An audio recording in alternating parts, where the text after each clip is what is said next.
he is a disruptor within architecture. Bjarke is 43 years old, and in the world of architecture, that's a baby. Some of the most groundbreaking paradigm changes in recent architectural history have always happened when there was like this perfect confluence of an architect and a patron. The King Street opportunity came to us from Allied. Michael Emery had spent years assembling this property, and he knew that he had arrived at nearly 600 feet of frontage on King Street that was truly unique. I mean, that just doesn't exist. I would say that this is the dream commission for an architect. What we want to do is something functional, but also definitely will bring an improvement to the community.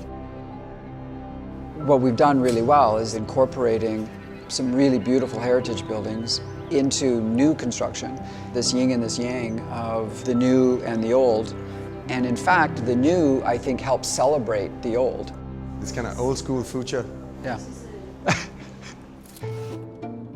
With King Street, the whole idea is to create this sort of unified urban silhouette by combining hundreds of individual terraces that somehow come together to create this sort of beautifully contoured man-made mountain range.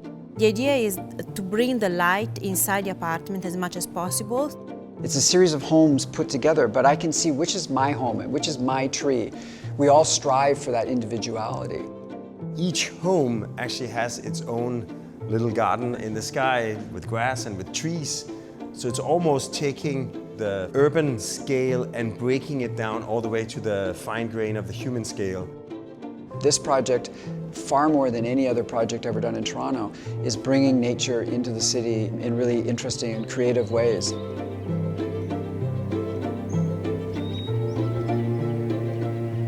B&B, they are like the perfect integration to the architecture, creating this timeless environment.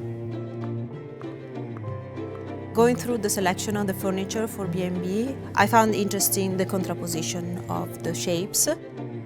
B&B definitely enriched the process of the selection.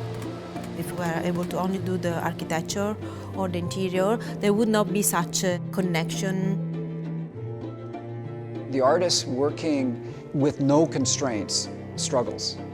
It's the constraints that produce the creativity. Every time you try to do things differently, it requires a lot more work, a lot more effort.